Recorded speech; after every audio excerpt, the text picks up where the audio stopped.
Mesdames et messieurs, bonjour, merci et bienvenue au débat de Nana FM de ce samedi 27 avril 2024. Il est vrai que d'habitude, on ne fait pas de débat les samedis, mais actualité oblige, nous y voilà. Merci donc pour votre fidélité d'écoute, vous qui nous suivez sur la 95.5, le www.nanafm.tg, sur le bouquet Canal Plus numéro 575, ou encore en direct sur la chaîne YouTube Norbert Douadji. Bonjour et bienvenue.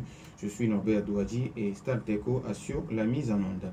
Nous sommes à quelques heures de la fin de la campagne pour les élections de lundi prochain. Pour cette dernière émission en marge de la campagne électorale, nous recevons dans notre studio M. Idrissou Kolani de la liste indépendante d'Agbeneva. M. Idrissou, bonjour. Monsieur Norbert, bonjour. Alors, approchez-vous un peu plus du micro, s'il vous plaît. Ouais, bonjour, monsieur Norbert. Alors, les auditeurs, vous avez donc la possibilité d'intervenir dans ce débat sur nos deux numéros 91 09 71 71 ou le 96 61 58 58. Le débat de Nana FM, c'est parti.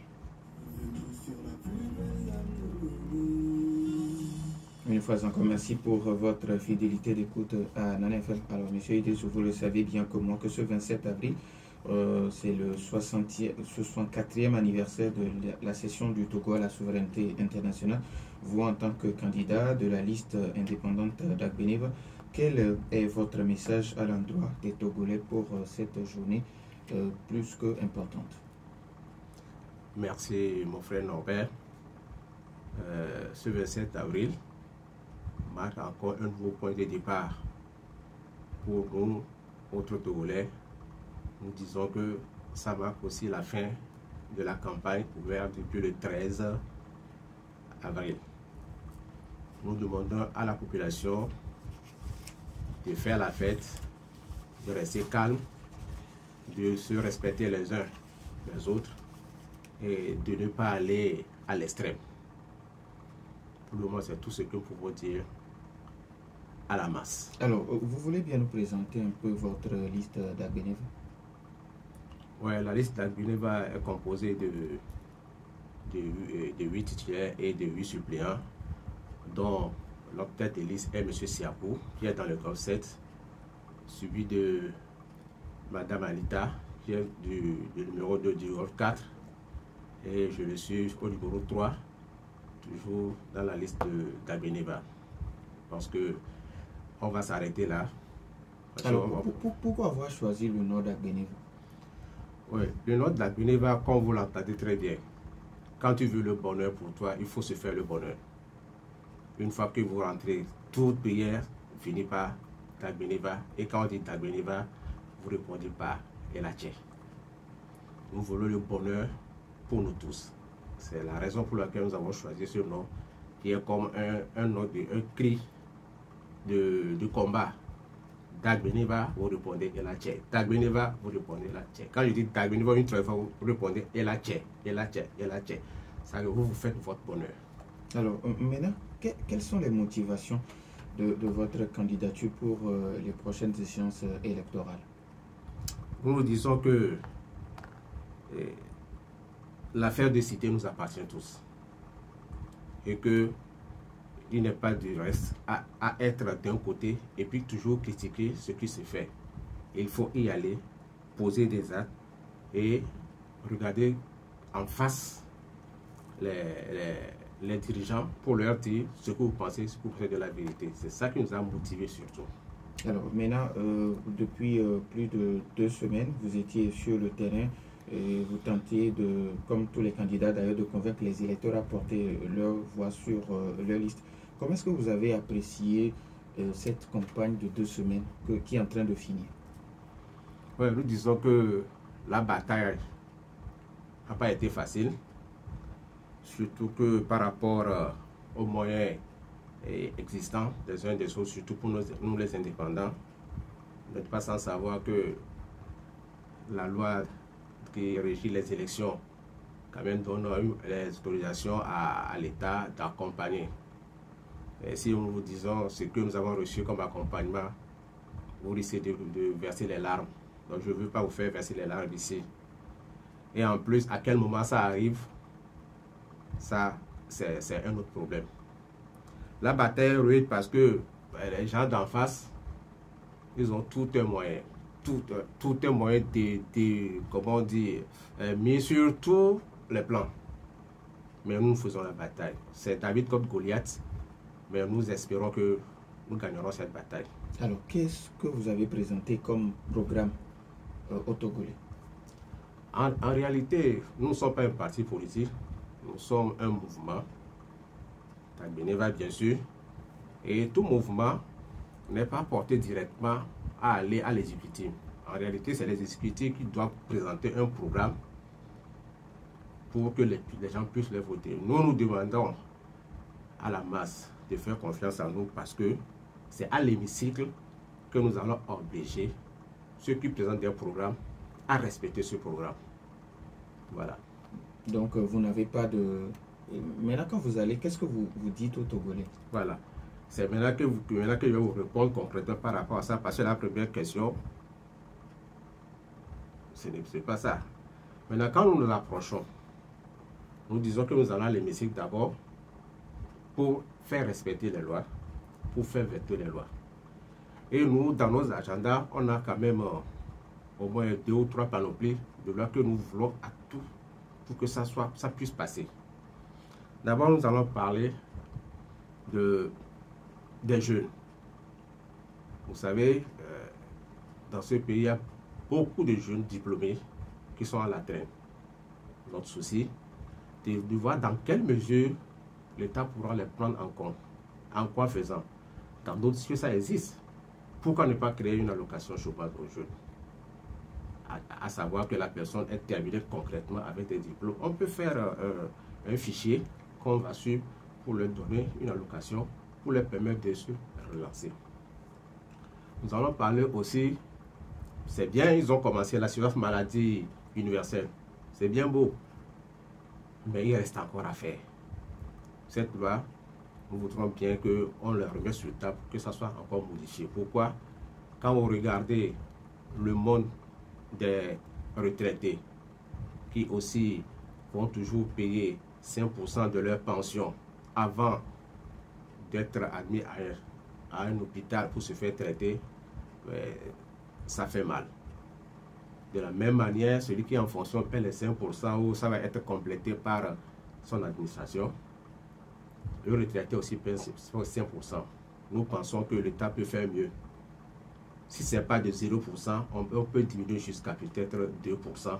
Ça permet aussi aux vieux, comme nos parents, comme moi-même, moi aussi je suis retraité, pour qu'on puisse se faire prendre en charge. Ensuite, nous pensons que notre justice mérite encore d'être revue. Vous voyez tout ce qui se passe aujourd'hui. Et vous-même, les journalistes, j'en passe. Donc, pour nous, c'est des points sur lesquels nous allons vraiment mettre accent pour qu'on puisse trouver notre Tagbé, notre bonheur. Alors, la proximité des citoyens fait partie de vos priorités. Pourquoi vous avez adopté cette méthode? Oui, nous disons que nous sommes un mouvement, c'est pratiquement un mouvement citoyen.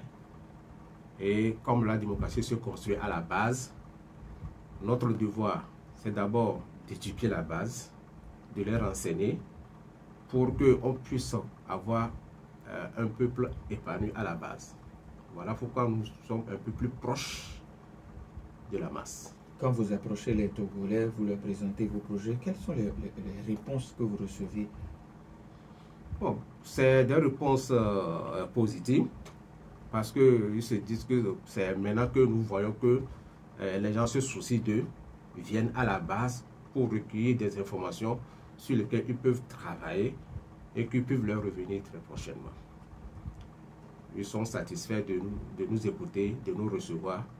Et nous comptons sur eux que ce n'est pas en nous écoutant seulement que le problème sera réglé, mais c'est aussi en nous votant pour qu'on puisse aller régler le problème qui nous sont posés. Alors, maintenant, est-ce qu'en allant vers cette population, vous êtes sûr, ou bien, bon, avant de vous demander si vous êtes sûr vraiment qu'ils vont vous voter, et si on vous demandait de faire un petit bilan de 2 semaines d'activité, quel sera votre bilan? Qu'est-ce que vous pouvez nous dire? Bon, nous, en tant que mouvement on a essayé de faire de notre mieux. Nous avons fait le maximum de porte-à-porte. Nous avons quand même réussi à faire des affiches d'Ageneva où on a essayé de coller partout. Malheureusement, ce que nous constatons, c'est qu'il y a des brebis galeux qui se permettent, à chaque fois que nous mettons nos affiches, on les déchire. Peut-être qu'ils se disent que, attention, c'est un mouvement fort qui est en train d'arriver et qu'il faut à tout prix les empêcher de s'épanouir. À plusieurs reprises, on a dû reprendre nos affiches, mais découragement n'est pas d'Ageneva. Donc, nous continuons. Aujourd'hui, on parle de la cohésion sociale et de la justice. Ça fait également partie de votre programme. Oui, la cohésion sociale, telle que on le disait plus haut, la cohésion sociale passera d'abord par la justice. La justice, quand une justice est bien établie et qu'on ne juge pas les gens suivant leur tête ou bien suivant leur appartenance, donc nous sommes déjà sur un point de cohésion sociale. La cohésion sociale aussi appelle le partage du bien commun. Le fruit produit par les Togolais doit être partagé aussi aux Togolais. Si vous voulez rire ensemble, il faut manger ensemble. C'est-à-dire, quand celui qui a faim ne peut pas venir rire avec vous. Donc, le partage de fruits que produit le pays est important pour qu'on puisse avoir une cohésion sociale.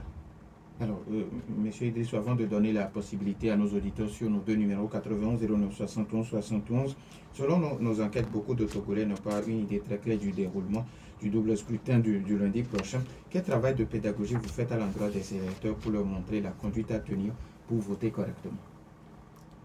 Oui, vous savez, c'est tout à fait normal qu'il y ait des difficultés à ce que les gens comprennent les enjeux du double scrutin, puisque c'est la toute première fois. Cette pédagogie, en réalité, devait être faite par les membres de la CENI et consorts. Mais néanmoins, nous, sur le terrain, nous expliquons clairement aux gens que c'est deux votes différents et qu'il faut mettre la distinction entre les bulletins de vote. Ensuite, il faut faire les votes un par un et savoir plier les bulletins dans le sens normal. Sur le terrain, on l'a fait. Alors, les procédures de pliage, je crois qu'on ne va pas les développer sur les antennes ici, puisque nous l'avons eu à faire avec ceux qui nous ont écoutés. Mais nous demandons aussi à la masse de faire attention lorsqu'ils vont mettre l'encre sur les bulletins. C'est très important. Nous leur demandons aussi de faire vraiment une grande distinction entre les urnes. Ne pas aller inverser les bulletins dans les urnes, puisque ça appelle un vote nul. Nous pensons qu'avec tout ce qu'on a eu à faire avec eux, franchement, ils sont un peu plus outillés. Alors, maintenant, comment reconnaître votre logo et puis vous êtes quelième sur la liste? Ah, voilà. Vous savez, il n'y a jamais un hasard et le hasard n'existe pas. Vous savez qu'on a ouvert la campagne le 13. Ça vous dit quelque chose, le 13? Non. Alors, nous sommes à la position numéro 13. C'est pourquoi il dit qu'il n'y a pas un hasard. Nous sommes nouveau-nés, mais nous aspirons à être fils aînés. Notre logo, vous regardez dans des cercles concentriques jaune rouge avec une main qui tient une calebasse vers le haut. Ça, c'est pour recueillir vraiment la pluie de bénédictions. Et quand vous venez, on vous le verse au thé pour avoir le bonheur. Donc, vous trouverez notre position au 13 avec comme tête de liste M. Siapou. Donc, votez juste le numéro 13 et oubliez tout le reste. 91 09 71 71 ou le 96 61 58 58. Les auditeurs, vous avez maintenant la possibilité sur ces deux numéros, mais après la pause. Tu sais quoi, Elisabeth?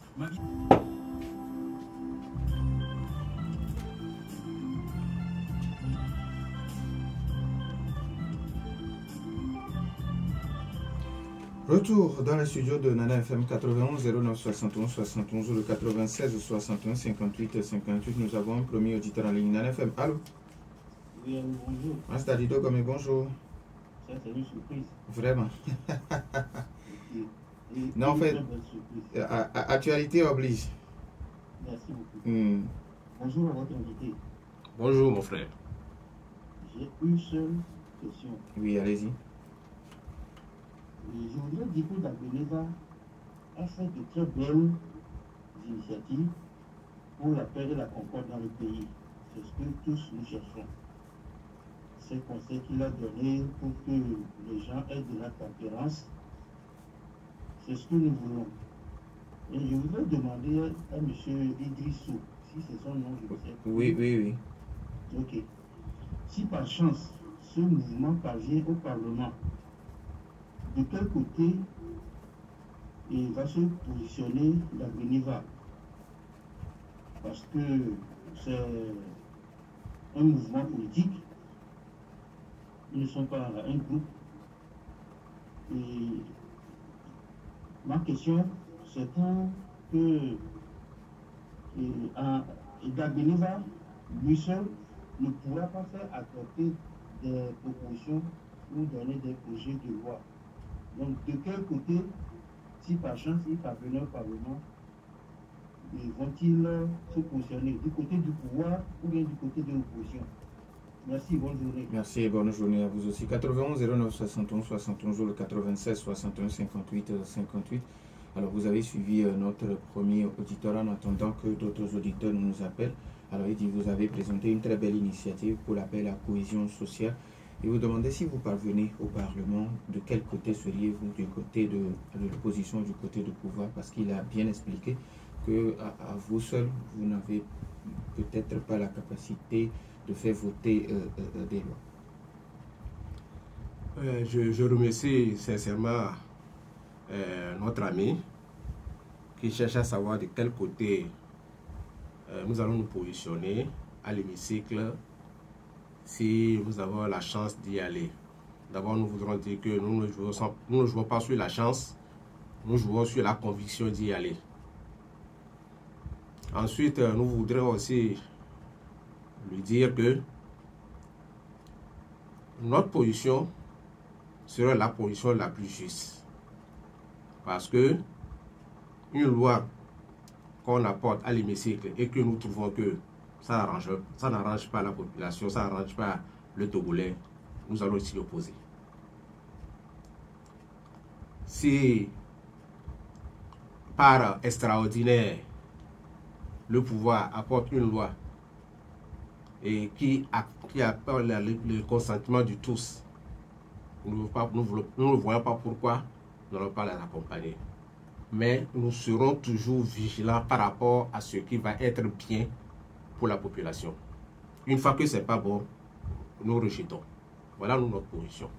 91 09 71 71 le 96 61 58 58. Les auditeurs peuvent toujours continuer par nous appeler sur ces deux numéros.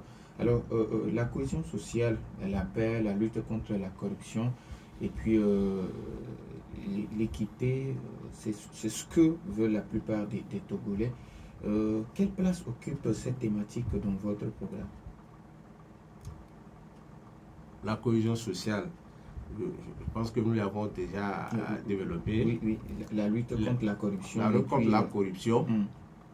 Ouais, vous savez, moi je sors du monde syndical. Je voudrais vous rappeler que j'ai été syndicaliste pendant plus de 30 ans et que aujourd'hui je suis sur l'Union ouest-africaine des syndicalistes de l'eau, des mines et de l'énergie, dont je suis le secrétaire général chargé de l'eau. Vous comprendrez que le syndicalisme, c'est plus de social et la revendication des droits des gens qui sont avec vous.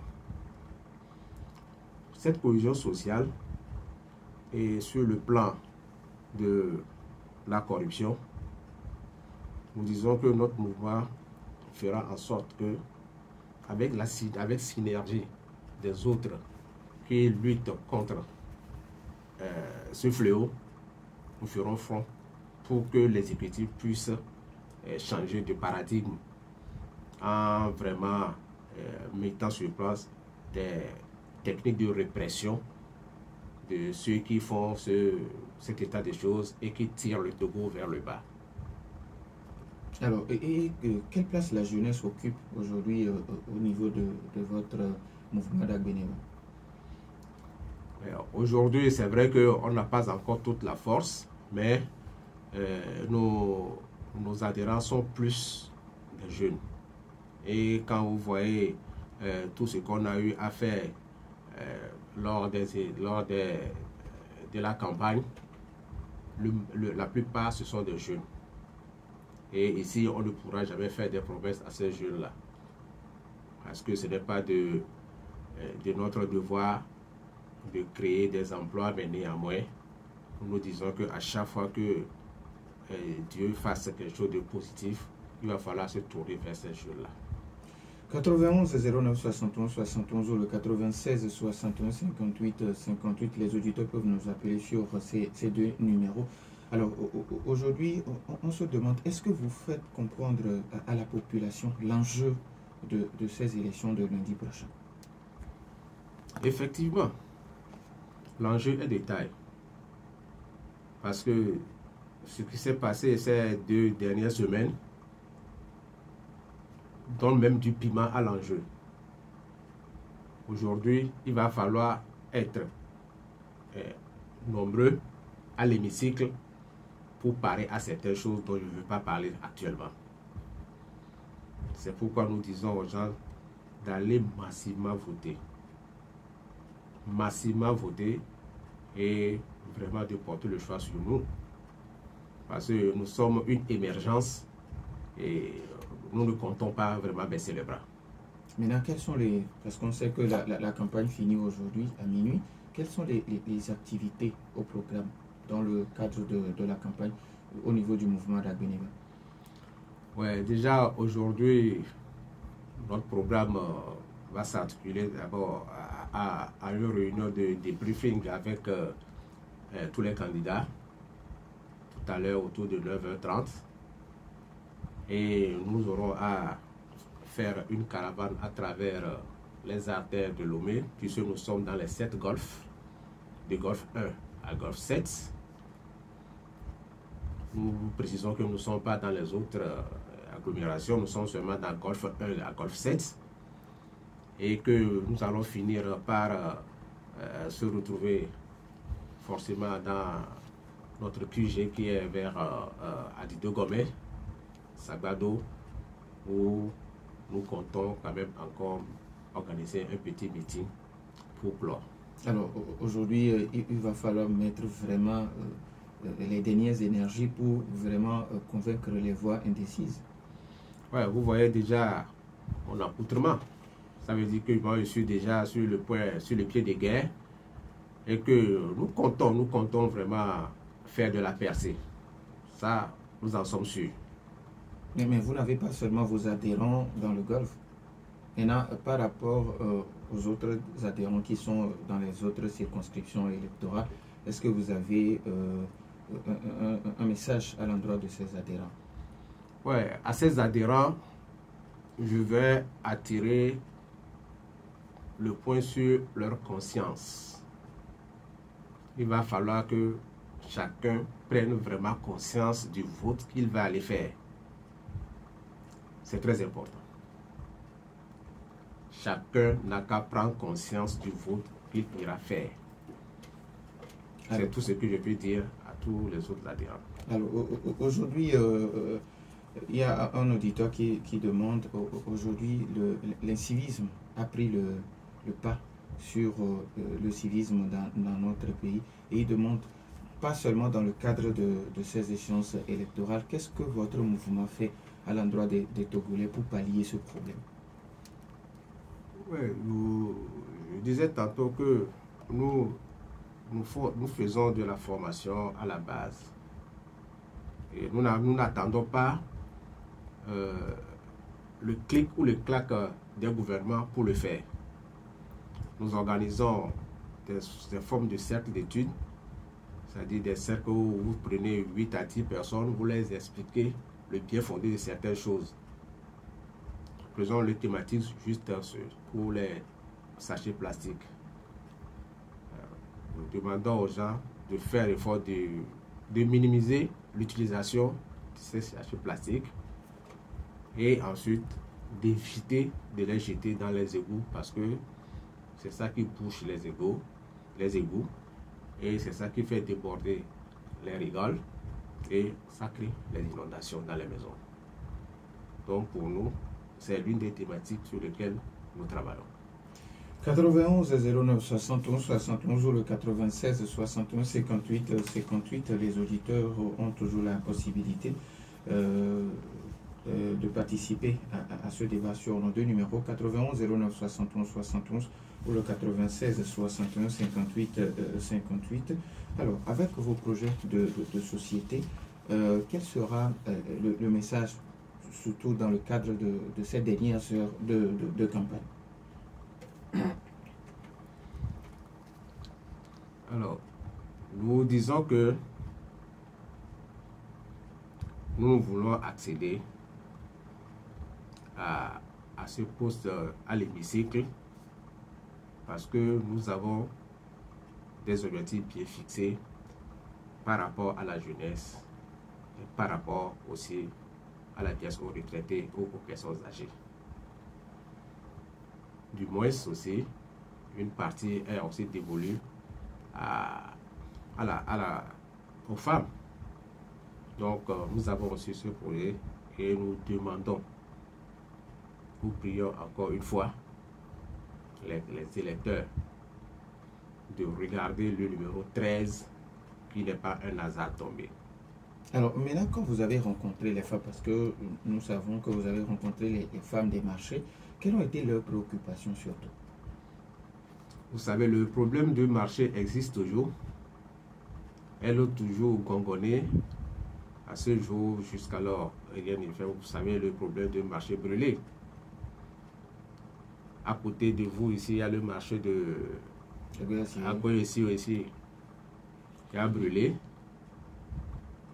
Beaucoup de femmes restent encore sur leur soif pour qu'on puisse les aider à redévelopper leur commerce. Donc ce projet aussi existe et c'est un projet qui est vraiment porté par notre candidate Anita. Vous savez qu'elle est dans le commerce. Elle est de plein pied, donc c'est un projet qui le tient encore et que quand nous allons y arriver, il y aura des projets par rapport à ça. Alors quand on vous demande quelle lecture vous faites de l'actualité sociopolitique dans notre pays depuis le début de la campagne et puis depuis le lancement, depuis que la date des élections est connue, quelle lecture vous faites de l'actualité sociopolitique? Oui, quelle lecture nous faisons de l'actualité politique? On aurait dû remarquer qu'au moins il y a une baisse des tensions. Il n'y a pas d'échauffourée comme on a eu à le connaître dans les années 98 et 2003-2005. Tous les candidats ou tous les partis ont pris conscience qu'il faut aller au charbon et le charbon, c'est arriver à faire les élections. Donc, disons que la tension aujourd'hui, elle est bonne et on espère que le jour du scrutin et que le jour de proclamation, que tout ce qui serait vrai sorte des urnes.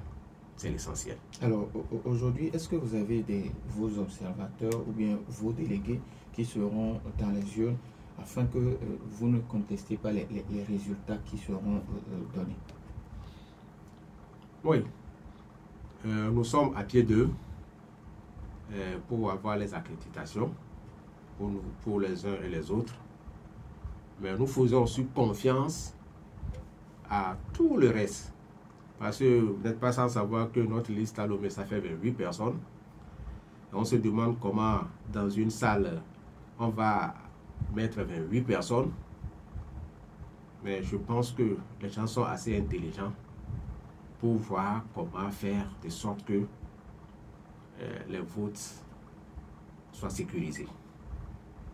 Alors, est-ce que vous travaillez on sait que déjà, depuis le début de ce processus, il y avait eu des alliances entre les formations politiques et d'autres mouvements comme le vôtre. Est-ce que vous aussi, vous avez été approché par certains partis ou certaines formations politiques ou bien d'autres mouvements?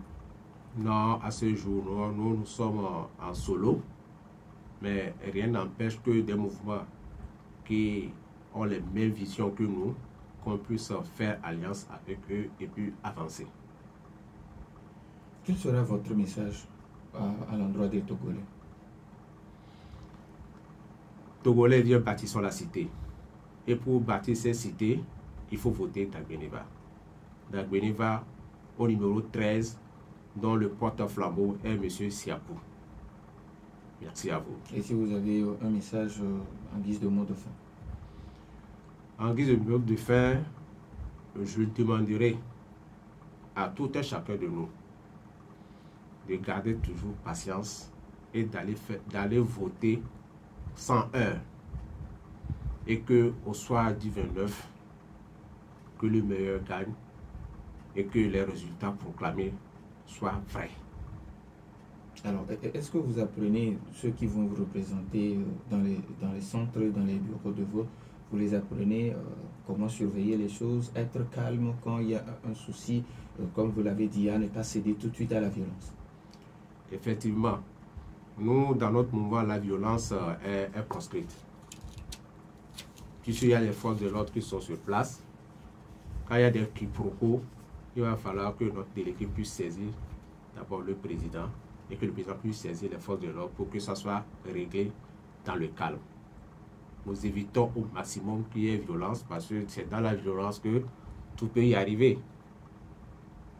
Et si on va rappeler votre position sur la liste et puis comment reconnaître votre logo. Alors, moi, Koulani Idrissou, je suis positionné au 3. Après, Anita et Siakou qui sont au 2 et au 1. Et quand vous voulez voter pour moi, il suffit de voter sur le numéro 13, représenté par M. Siakou. Le logo est 2 mains qui portent une calebasse et cerné de bandes circulaires jaunes et verts. Voilà. Nous disons merci à M. Koulani Idrissou de la liste indépendante d'Agbeniva. Merci à vous, chers auditeurs, pour votre fidélité. L'écoute fin de ce débat mis en onde par Stan Teko. Je suis Norbert Douadi. Bonne suite de nos programmes.